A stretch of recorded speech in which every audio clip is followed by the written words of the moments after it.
नमस्कार। आज हम जो है डीसी जनरेटर के सभी भागों का विस्तृत रूप से चित्र की सहायता से एक एक भाग का जो है कार्य देखेंगे और किससे मिलकर बना होता है। तो सबसे पहले हम डीसी मशीन के भाग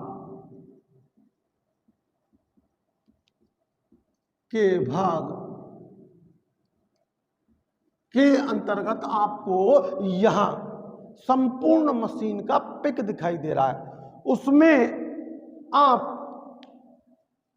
फ्रेम या योक, पहला जो भाग है वो है फ्रेम या योक। फ्रेम और योक, इसको जो बनाया जाता है बड़ी क्षमता वाली मशीन में, ढलवा बड़ी क्षमता वाली डीसी मशीनों में ढलवा इस्पात का बनाते हैं, कास्ट स्टील। जबकि छोटी क्षमता वाले डीसी मशीनों में इसे कास्ट आयरन का बनाते हैं, यानी कि ढलवा इस्पात का बनाते हैं। अब देखिए फ्रेम जो है उसके कार्य क्या है। तो सबसे पहला कार्य तो यही हो जाता है कि ये मशीन के समस्त भागों को आधार प्रदान करना व रक्षक आवरण उपलब्ध कराना।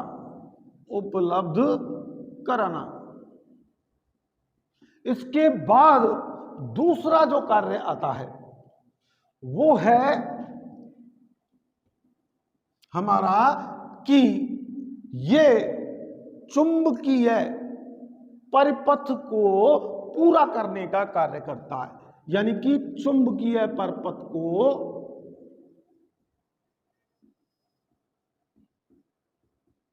पूरा करने का कार्य करता है। इसका मतलब क्या हुआ कि चुंबकीय फ्लक्स को पथ प्रदान करता है, रास्ता प्रदान करता है। तो यूं भी दे सकता है पथ प्रदान करना। अब देखिए इसमें फ्रेम या योक में आपके जो भाग अंदर रहते हैं उनमें दूसरा भाग है हमारा जो ध्रुव या ध्रुव सूज, पोल या पोल सूज, पोल और पोल सूज।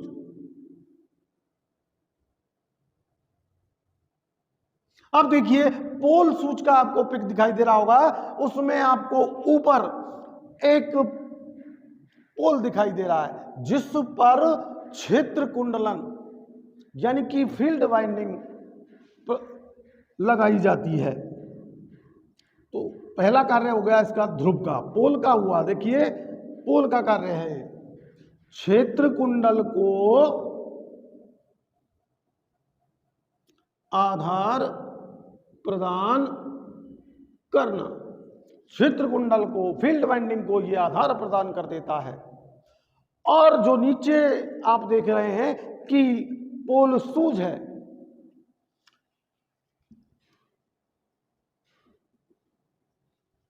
तो वह पोल सूज से योक पर पेचों की सहायता से जल दाब विधि द्वारा इनको सूज को लगाया जाता है। दूसरा इसका कार्य यह हो जाता है कि एक समान वायु अंतराल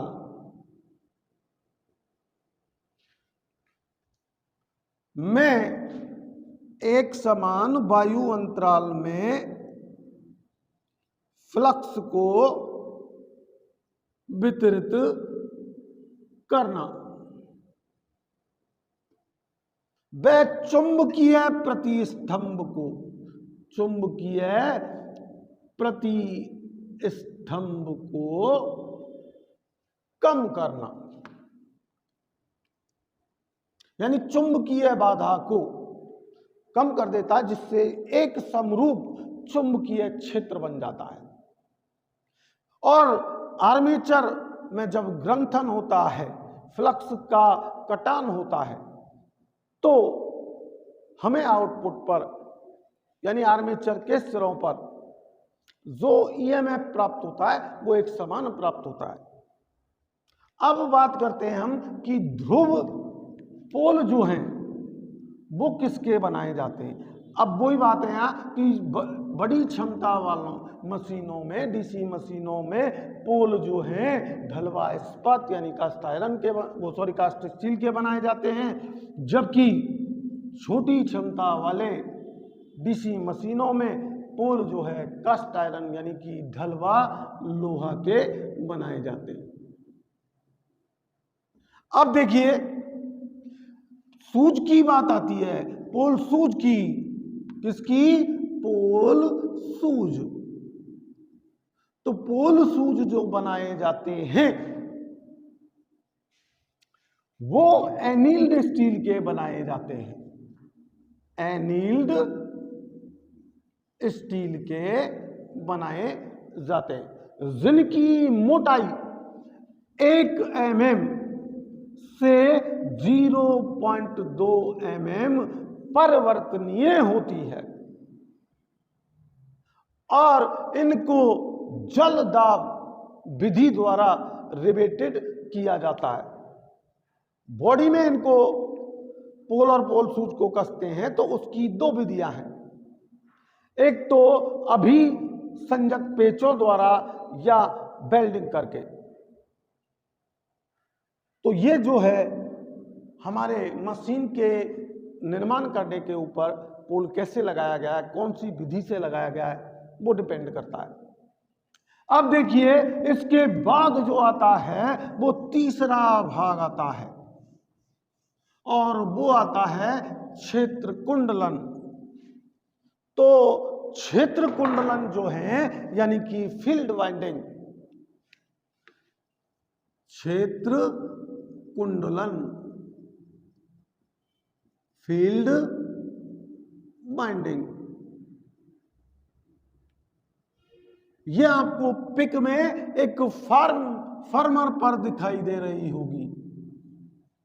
इनको फार्मर पर वेस्टित यानी कि वाइंडिंग किया जाता है, बाइंड किया जाता है और फिर इनको पोलों पर आवासित कर दिया जाता है। अब क्षेत्र कुंडलन का कार्य क्या है? चुंबकीय फ्लक्स उत्पन्न करना। तो पोल में जो बाइंडिंग है वो आपकी 2 प्रकार की होती है। पोलों पर बाइंडिंग है वो जो है हमारी डीसी मशीनों में 2 प्रकार की होती है। एक तो है मोटा गेज वेस्टर्न, मोटा गेज वेस्टर्न,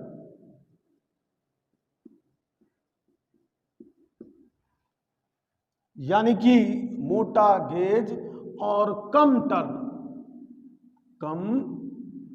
टर्न वाली बाइंडिंग, जिसे मोटा गेज वेस्टर्न कहा है मैंने अभी। तो मोटा गेज वेस्टर्न, इस बाइंडिंग को टर्निंग बाइंडिंग भी कहा जाता है, टर्निंग बाइंडिंग कहा जाता है। और इसी को हम बाद में सीरीज बाइंडिंग यानी कि श्रृंखला कुंडलन कहेंगे, श्रेणी बाइंडिंग कहेंगे। दूसरी जो बाइंडिंग है वो पतला गेज वेस्टर्न के नाम से जानी जाती है। इसमें अधिक टर्न व पतला गेज रखा जाता है और इसको शंट बाइंडिंग के नाम से जाना जाता है। ये दोनों ही बाइंडिंग चुंबकीय फ्लक्स उत्पन्न करने का कार्य करती है। अब देखिए क्षेत्र बाइंडिंग जो है वो उसके लिए कुंडलन के लिए बाइंडिंग के लिए कौन सा तार प्रयुक्त किया जाता है, वो है आपका सुपर इनेमलित ताम्र तार, सुपर इनेमलित कॉपर वायर। जब हम बाइंडिंग पढ़ेंगे तो वहां देखेंगे कि हम 6 प्रकार के तारों का बाइंडिंग में प्रयोग करते हैं। इसको एनील किया हुआ ताम्र तार भी कहा जाता है और शॉर्ट में से ऐसी से प्रदर्शित करेंगे। अब इसके बाद जो है पोलों पर हमने क्षेत्र बाइंडिंग लगा दी, आवासित कर दी, तो उसके बाद जो भाग आता है वो है आपका आर्मेचर। आर्मेचर देखिए डीसी में जो भाग घूमता है या जिस भाग को घुमाया जाता है उसे, और जिस पर बाइंडिंग होती है उसे आर्मेचर कहेंगे। जब हम अल्टरनेटर में आएंगे तो बाइंडिंग वाला भाग घूमेगा तो आर्मेचर ही कहेंगे, और बिना बाइंडिंग वाला भाग जो मोटरों में है आपके एसियों में उसको आप रोटर कहते हैं। फिर बात करें हम यही कि क्षेत्र कुंडलन यानी जो है क्षेत्र कुंडलन हमारा पोल पर स्थापित किया जाता है, जिस भाग पर चुंबकीय क्षेत्र स्थापित किया जाता है उस भाग को यहां पोल कहेंगे, लेकिन एसी में उस भाग को जिस पर चुंबकीय क्षेत्र स्थापित किया जाता है उसको हम स्टेटर कहेंगे। क्या कहेंगे? स्टेटर। और घूमने वाले भाग को अगर वाइंडिंग है तो आर्मेचर ही कहा जाएगा, और मोटरों में अगर घूमने वाला भाग है तो वो रोटर कहा जाएगा।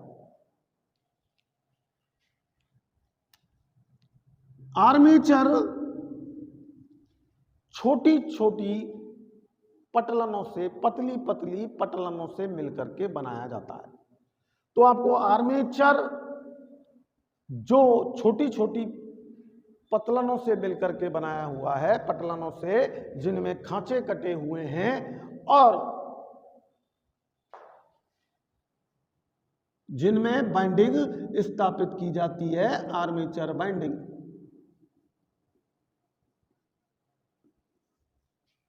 इस बाइंडिंग का कार्य क्या है? ईएमएफ उत्पन्न करना। ईएमएफ उत्पन्न करना यानी आर्मेचर बाइंडिंग में ही ईएमएफ उत्पन्न होता है। अब मैंने बताया आपको, जैसा आप पिक में देख रहे होंगे, आर्मेचर कोर को, पटलन को, उसमें खांचे कटे होते हैं। इन खांचों पटलनों को जो है एक शाफ्ट पर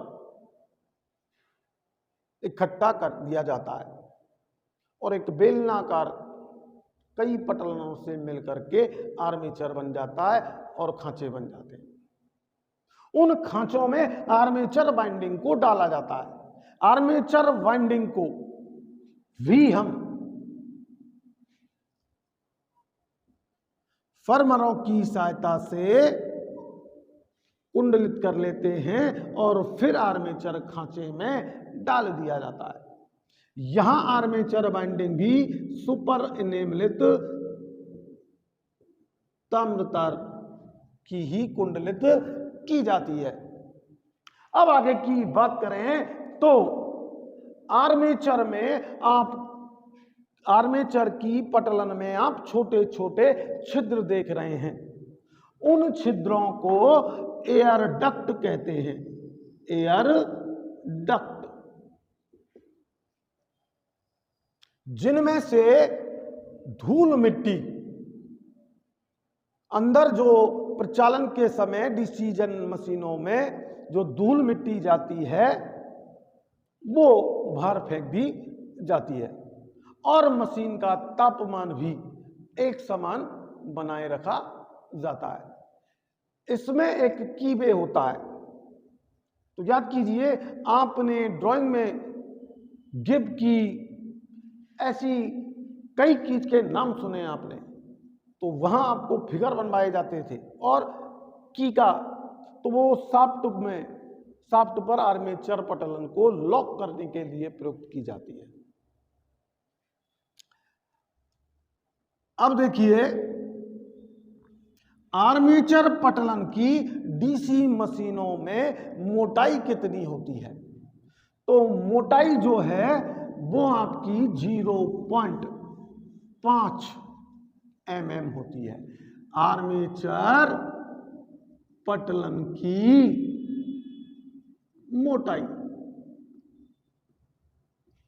वो कितनी है? 0.5 mm। अब देखिए, आर्मेचर पटलन को सिलिकॉन स्टील का बनाया जाता है, सिलिकॉन स्टील का बनाया जाता है। और क्यों बनाया जाता है? हिस्टेरेसिस क्षति को कम करने के लिए। अब सिलिकॉन की उपस्थिति एक दोष उत्पन्न करती है, जो मैंने ट्रांसफार्मर की वीडियो में आपको बताया है कि भंजकता का दोष उत्पन्न होता है, जिसको कम करने के लिए हम जो है एक विशेष प्रक्रम अपनाते हैं, शीतल वेलित उच्च पारगम्यता grain, cold rolling high oriented grain. जिन्होंने अभी तक वो वीडियो नहीं देखी है और जो चैनल पर न्यू कवर है, वो ट्रांसफार्मर की वीडियो देखें, जिसमें मैंने पूरा इस प्रोसेस के बारे में बताया है। तो आर्मेचर पटलन किसकी बनाई जाती है? सिलिकॉन स्टील की। अब बात आती है कि सिलिकॉन स्टील की ही क्यों बनाते हैं? तो हिस्टेरेसिस क्षति को कम करने के लिए। अब शून्य भार पर एक दूसरी क्षति और भी होती है, वो मैं आपको ट्रांसफार्मर में स्पष्ट रूप से बता चुका हूं कि जब गैप रह जाता है तो उस समय जितना वायु का स्थान रहता है वहां अतिरिक्त करंट उत्पन्न होती है, जिसे एडी करंट कहते हैं। उसकी पूरी परिभाषा मैं आपको एडी करंट की बता चुका हूं ट्रांसफार्मर की वीडियो में, जिसे भंवर धारा या एडी करंट कहा जाता है। इस लॉसेज को कम करने के लिए हम कोर को लैमिनेटेड करते हैं। अब बात आती है कि जो लगातार वीडियो देख रहे हैं कि आर्मेचर के सिरों पर परिवर्तनशील ईएमएफ उत्पन्न हुआ है, जिसकी प्रकृति में सिद्धांत में बता चुका हूं कि N ध्रुव की ओर पॉजिटिव और S ध्रुव की ओर नेगेटिव होती है। और प्रतिपल जब वो कटान करता है तो वो वोल्टेज भी बता चुका हूं। अब देखिए, विभक्त वलय विधि द्वारा हम एसी को डीसी में बदलते हैं। अब कई विभक्त बलों से मिल करके जो यंत्र बना होता है वो कहलाता है दिशा परिवर्तक, कम्यूटेटर।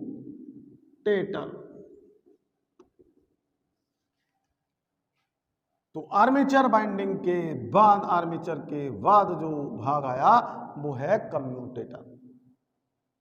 कम्यूटेटर का आपको पिक दिखाई देगा। ये कठोर कर्षित तांबे का बना होता है। ड्रा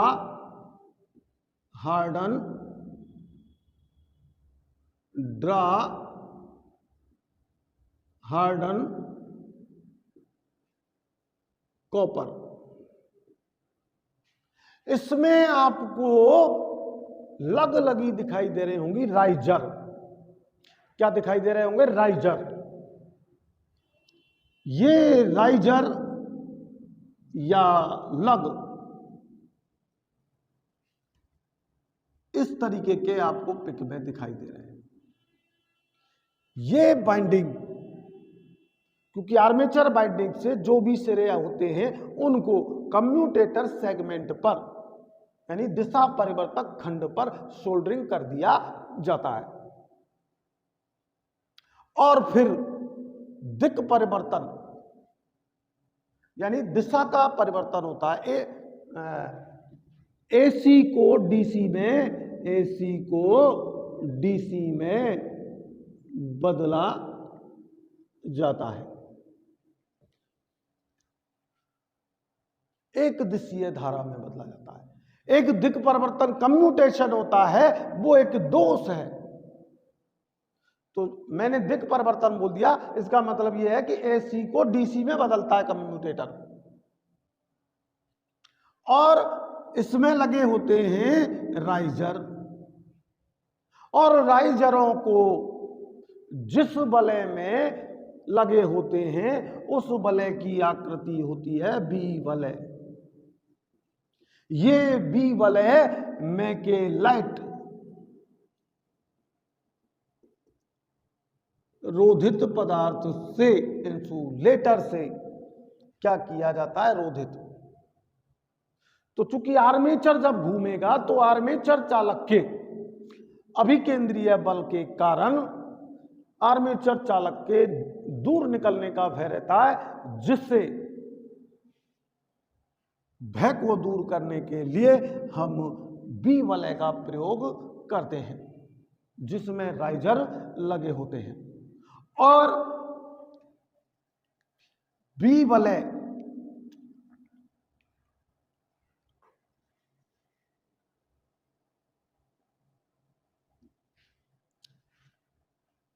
में कम्यूटेटर पर हमारे क्या होते हैं? सेगमेंट। तो जितने आपके सेगमेंट होते हैं वो उतने ही हमारे खांचों के होते हैं। तो खांचों की संख्या के बराबर ही एक डीसी मशीन में कम्यूटेटर सेगमेंट पाए जाते हैं, दिशा परिवर्तक खंड पाए जाते हैं। उन पर बाइंडिंगों को सोल्डरिंग किया जाता है।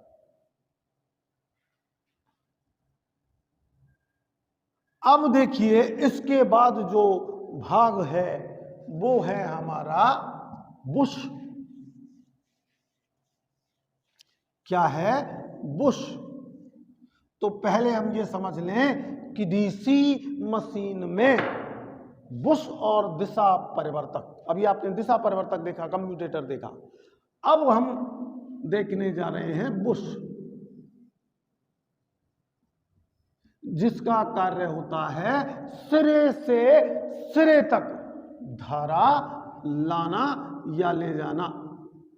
सिरे से सिरे तक धारा लाना और ले जाना। अगर जनरेटर है तो उसमें बुश टर्मिनल बॉक्स तक धारा को बाहर ले जाएगा, और अगर मोटर है तो टर्मिनल बॉक्स से कम्यूटेटर तक धारा को पहुंचाता है। बुश हमारी 4 प्रकार की होती है: कार्बन बुश, ग्रेफाइट बुश और धातुई और आपके विद्युतीय ग्रेफाइट। तो ये प्रश्न आ चुका है कि बुश को कितने कुटुंबों में, कुटुंब का मतलब होता है निम्मी में प्रकार, वर्ग में विभाजित किया जाता है, तो 4 वर्गों में। अब इस बुश को जिसमें रखा जाता है उसे कहते हैं बुश संदूलक। बुश संदूलक। तो बुश के बाद अगला हिस्सा क्या है जिसमें बुश रखी जाएगी, वो है आपका बुश संदूलक, बुश होल्डर।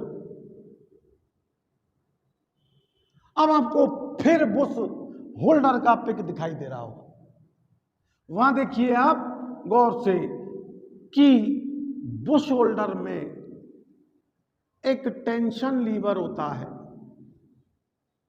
जिसके द्वारा बुश और कम्यूटेटर के बीच एक निश्चित दूरी बनाई जाती है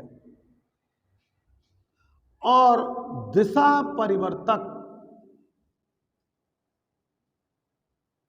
यानी कम्यूटेटर व बुश के बीच डीसी जनित्र में कैसा संपर्क बनाया जाता है, फिसलता हुआ संपर्क, स्लाइडिंग कॉन्टैक्ट।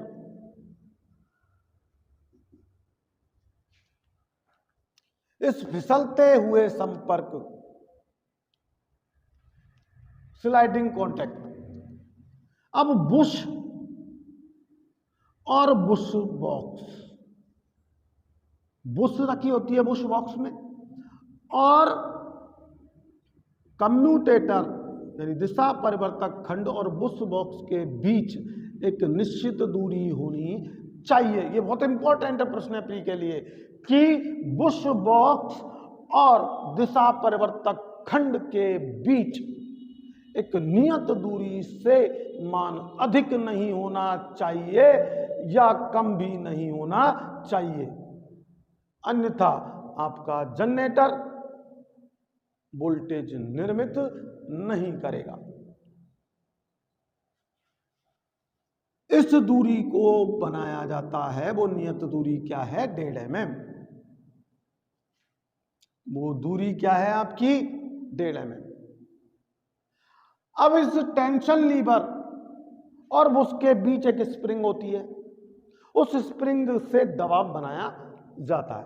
अब ये बुश कब प्रतिस्थापित करनी चाहिए, तो बुश अगर मूल लंबाई के, बुश का यदि मूल लंबाई के 1/3 भाग रह जाता है, यह ध्यान देना 1/3 भाग शेष, और घिस कितना भाग जाता है, 2/3 भाग।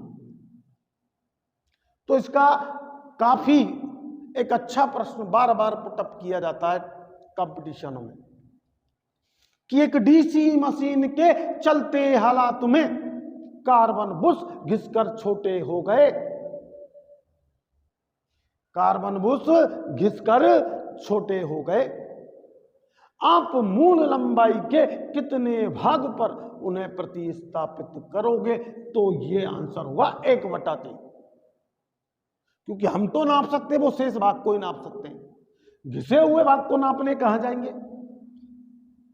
अगर वो यूं कह देता है कितने घिस जाने पर डीसी मशीन के बुश को बदल देना चाहिए, तो मूल लंबाई का 2/3 भाग। अब बात आती है बुश दबाव की, पहले तो बुश घर्षण गुणांक की।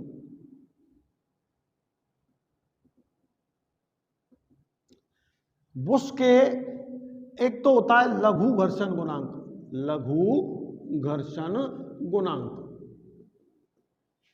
जिसका मान होता है 0.22 और उच्च घर्षण गुणांक का मान 0.4 होता है। अब देखिए इसके बाद जो भाग आता है वो आपको पिक दिखाई दे रही होगी, उस पिक में आपको बियरिंग्स दिखाई दे रही है। क्या दिखाई दे रही है? बियरिंग्स। बियरिंग। बियरिंग्स का कार्य क्या है? डीसी मशीन का शांतिपूर्ण प्रचालन करना। सबसे ज्यादा रोलर बियरिंग के लिए वरीयता दी जाती है और दो प्रकार की हमारी हम निम्मी में बियरिंग पढ़ते हैं, एक रोलर बियरिंग और एक वाल बियरिंग। लेकिन छोटी क्षमता की अगर मशीन कह दे तो बुश बियरिंग आपको चुनना पड़ेगा ऑप्शन में। बियरिंग का कार्य देखिए अब, शांतिपूर्ण प्रचालन कराना। बुश किस धातु की निर्मित होती है? यह प्रश्न भी काफी आ चुका है। विवेट धातु। बुश किसकी निर्मित होती है? विवेट धातु की। बियरिंग्स। बियरिंग। बियरिंग जो है उनका कार्य होता है मशीन का तापमान शीतलन करना और मशीन का शांतिपूर्ण प्रचालन करना। मुख्य कार्य तो यही है, शांतिपूर्ण, बिना शोर रहित शांतिपूर्ण प्रचालन करना। तो शांतिपूर्ण प्रचालन करने के लिए हम बियरिंग्स का प्रयोग करते हैं। बियरिंग हमारी दो प्रकार की हैं, एक रोलर बियरिंग, एक वाल बियरिंग। ये बियरिंग्स जो है वो विवेट धातु की बनाई जाती है। किसकी बनाई जाती है? विवेट धातु की। अगला जो हिस्सा है वो बियरिंग कपलिंग होता है, जिसमें बियरिंग रखी हुई होती है और बियरिंग के बाद आता है पंखा। तो कई छोटी मशीनों में, डीसी मशीनों में फैन नहीं भी होता है और होता भी है, क्योंकि एयर डक्ट अगर समान तापमान को बनाए रखते हैं तो पंखे की कोई आवश्यकता नहीं होती। लेकिन अगर ऐसा निर्माता महसूस करता है कि मशीन का प्रचालन के समय तापमान एक समान नहीं रह पाएगा तो वो बियरिंग्स के बाद एक पंखा लगाता है। अब देखिए, इसके बाद अंतिम भाग जो आता है वो आता है अंतःक्षेपित पट्टी, एंड कैप। तो आपने डीसी मशीनों में एक पीछे एक टोपा सा देखा होगा, वो है एंड कैप। तो आज हमने डीसी मशीन के समस्त भाग देखे। अब एंड कैप का अगर पूछ लिया जाए तो छोटी क्षमता वाली मशीनों में ये कास्ट आयरन का होता है, बना होता है, और बड़ी क्षमता वाली डीसी मशीनों में ये किसका बना होता है? आपके कास्ट स्टील का। तो आज इस वीडियो में मशीन के सभी भाग मैंने बता दिए हैं। कल हम देखेंगे कि आर्मेचर पर जो बाइंडिंग की जाती है उसके प्रकार क्या हैं, कितने प्रकार की होती है। दूसरा, आप जनित्रों के प्रकार भी देखेंगे, आर्मेचर प्रतिरोध की गणना करेंगे और जनित्रों की विशेषताएं, लक्षण देखेंगे। तो लगातार बने रहें हमारे साथ रामानंद क्लासेज में। और अगर आपको ये वीडियो पसंद आया है तो लाइक करें, शेयर करें और सब्सक्राइब करें, जिससे आप मेरे एक्सपीरियंस का लाभ उठा सकें। थैंक्स।